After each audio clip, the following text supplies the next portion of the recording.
खर पतवार लेखा जियल ना ठीक बा,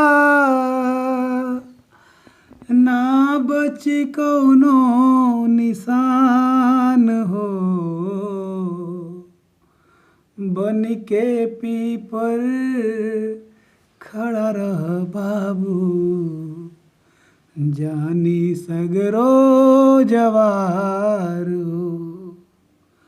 भाग्य से मिलल बाई जवानी, ढेर दिन रही ना गड़हा में पानी।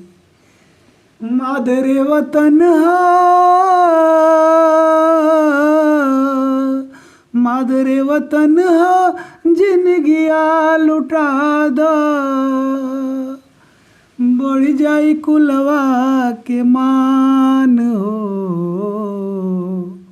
बन के पीपर खड़ा रह बाबू, जानी सगर